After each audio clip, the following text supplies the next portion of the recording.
اللہ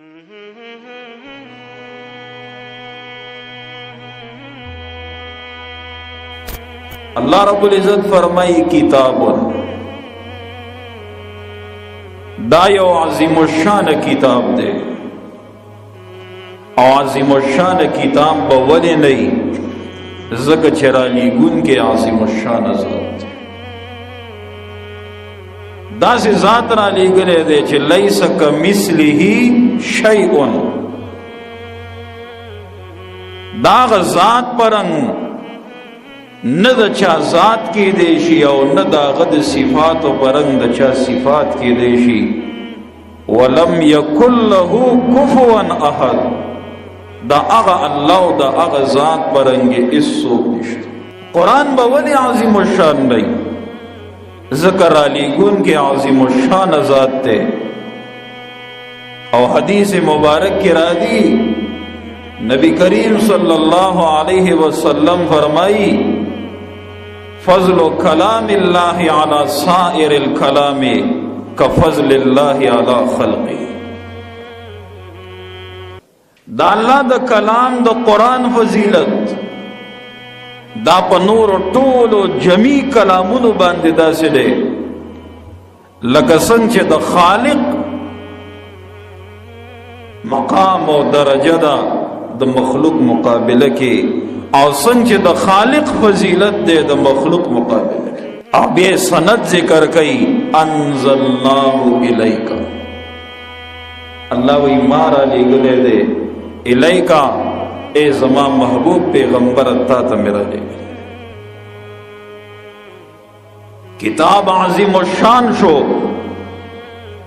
اور علی گلو والا ذات عظیم الشان ذات تے، او چی کمی ہستے تیرا لے گلے دے، او بیا کمی ہستے چی روڑے دے جبریل امین، ناغا عظیم الشان فرشتہ سید الملائکہ امام الملائکہ، او بیا چی کم پیغمبر تروڑے دے ناغا سید المرسلین دے امام المرسلین دے نبی مہربان محمد عربی صلی اللہ علیہ وسلم۔ دا سند دا قرآن ذکر ہو چہ دا مخلوق خبری ندی، دا زموستا خبری ندی، دا محمد مصطفیٰ صلی اللہ علیہ وسلم خبری ندی، دا جبریل امین خبری ندی، بلکہ اللہ وی انزلناہ الیکا، دا زما کلام دے او دا زما خبری دی، او اللہ وی دا ما تا ترا لے گلی دا جبریل پا واسطہ۔ او بیا مخ کے برکت دا قرآن ہو گورا،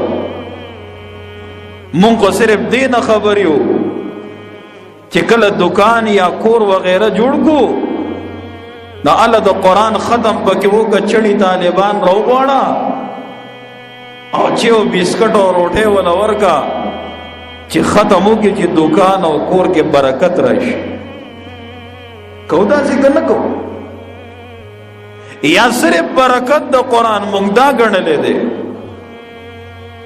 کچر دا یو جنے دا پلار دا کور اوزی او وعدکی گی دا قرآن والا لاس کے ورکو یا قرآن دا سر دا برو نیسا، بس دا برکت دا قرآن دے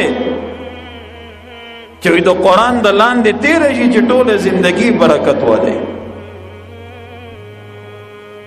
اور صرف برکت دا قرآن مونگدہ گرن لے چکل کور جوڑو نہ پاغی کی یو چتے خامخا جوڑو کوئی پدے با قرآنی مڑے کوشی نہ علی سپاری تقسیم کو قرآن شروع کا زکا چی دا ماحول او دا زی برکت والا شی او دا مڑے برکت والا شی او دا دی تلاوت او دا قرآن دا وجہ بچ۔ اب پیلا خبر دا کٹول زندگی قرآن تا شاکڑے وا، طول زندگی کی قرآن تا نو ازگار شوے چی قرآن ازدکی او زان پہ پوہ کی عقیدہ و عمل پہ برابر کی، خیر دے مرگ نپس و تو آیا شاید چی بچ لکہ میاشتی خوڑی رہی بھی 12 میاشتی بھی، اور پدی 12 میاشتوں کے زیات مقام او فضیلت او درجه او مقام او عزت او عظمت کوم میاشت ته ملو شو؟ شهر رمضان، شهر رمضان الذي انزل فيه القرآن. میاش د رمضان تا دا مقام او درجه او عزت د څه د وجې ملو شو؟ الله وی ما پکې قرآن نازل کړی مبارک، چې نفل پکې د فرض درجې ته ورسېدل او یو فرض د او یو فرضونو برابر شو. شپې خو ډېرې وې خو کومه شپه ډېره قدر والا شوه او ډېره عزت والا شوه کومه شپه کې چې قرآن نازل شوی دی انا انزلناه فی لیلة القدر. الله وی قرآن ما په شپه د قدر کې نازل کړی، په شپه د عزت کې مې نازل کړی دی. وما ادراک ما لیلة القدر، څه پته رتا ته چې څه د شپه د قدر؟ لیلة القدر خیر من الف شهر. د دې یو شپې عبادت هغه د 1000 مهینو د عبادت نه بهتر شو او افضل شو. اگر قرآن نه وایي چې مساویه برابر شو، نه خیر من الف شهر. زرو میاشتو د عبادت نه د دې یو شپې د لیلة القدر عبادت افضل شو، اوچت شو. ولی ځکه انا انزلناه فی لیلة القدر د دې کلام سره تعلق او واسطه راغله. دا شپې ته مقام او درجه د قرآن د وجې ملو. فرشتې د الله خو ډېرې وې خو کومه فرشته ډېره عزتمند شوه؟ جبریل امین، ځکه نزل به روح الامین. دا قرآن چې راوړی دی نو چا راوړی؟ جبریل امین راوړی دی. نو د دې قرآن د وجې نه جبریل امین هغه سید الملائکه شو، امام الملائکه شو.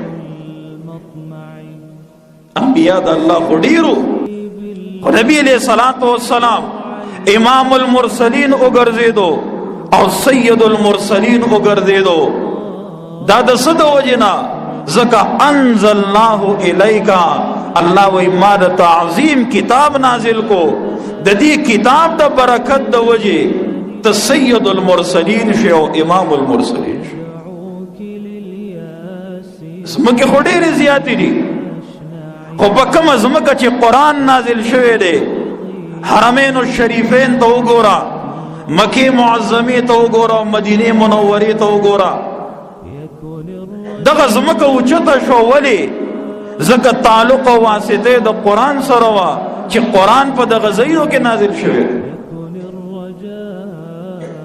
عزیزانو میاش پې اوچته شوه، خیر والا شوه، شپه پې خیر والا شوه، پیغمبر پہ خیر والا شو، فرشتہ پہ خیر والا شوا، مکہ و مدینہ پہ خیر والا شوا. نو چې دا کلام د چا سینه کې راشي، دغه سینه او دغه انسان به خیر والا وي که نه به وي؟ دکه برکت د قرآن دی، مبارکون د خیر او برکت نه ډک کتاب دی. بس خبره ختمه شوه؟ نه، الله وی سلم را لېږلی دی.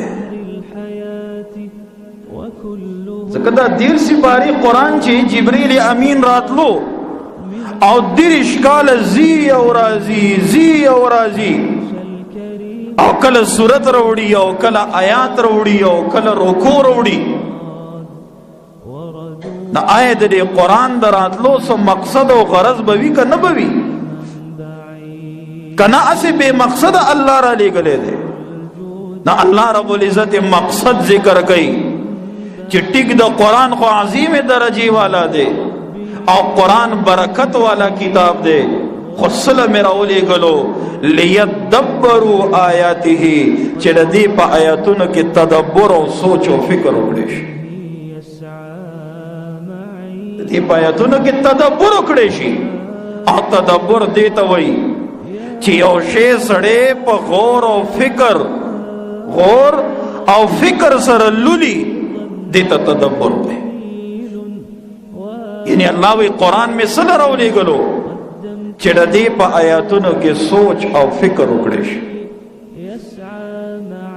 او امام قرطبی رحمت الله علیه صاحب د تفسیر قرطبی هغه په د دې آیات دلاندې لیکي په خپل تفسیر قرطبی کې هغه وی وفي هذا دلیل على وجوب معرفت معانی القرآن. وی دې آیات کې دلیل دی چې د قرآن معنی او مطلب ازده کول واجب دی. دې آیات کې دلیل دی چې د قرآن معنی او مطلب ازده کول دا په هر مسلمان باندې واجب دی.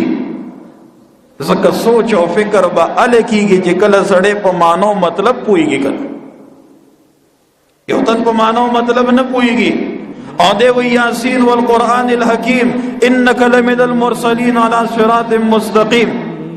دی په معنی او مطلب نه پوهیږي نو دی سوچ او تدبر کولی شي نشي کولی. لہذا دی آیات کې دلیل دی امام قرطبی رحمت الله علیه فرمایي چې د قرآن معنی او مطلب زده کول دا په هر مسلمان باندې سدي واجب دی. او قرآن چې مزمت بیانوي قرآن دا هغه چا چې څوک قرآن کې تدبر او سوچ او فکر نه کوي. په سورہ محمد 33 نمبر آیات کې اللہ رب العزت فرمائی افلا یتدبرون القرآن ام علی قلوب اقفالها. اے دا خلق سوچ نہ کئی دا اللہ پا قرآن کے آیا دا دوی زڑن دا تالی والے شوی دی. افلا یتدبرون القرآن آیا سوچ نہ کئی دا خلق پا قرآن کے ام علی قلوب اقفالها یا زړونو د دوی د تالی لګي دلی دي. د قرآن راغلی د څه مقصد د پاره چې مونږ په دې کې سوچ وکړو فکر وکړو تدبر وکړو او دا به هله کېږي چې کله مونږ د قرآن په معنی او مطلب باندې پوه.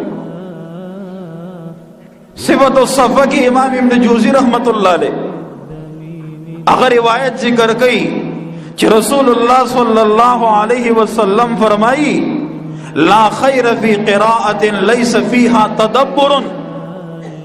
وی پا آغا قرات و تلاوت کے اس فائدہ نشتا او حس خیر پکی نشتا ٹک دا اجر و ثواب با ملوشی خواکم مقصد دا قرآن چے دے آغا خیر تا تا نہ حاصلی گی تر سوچ تپا کے سوچ و تدبر نکے.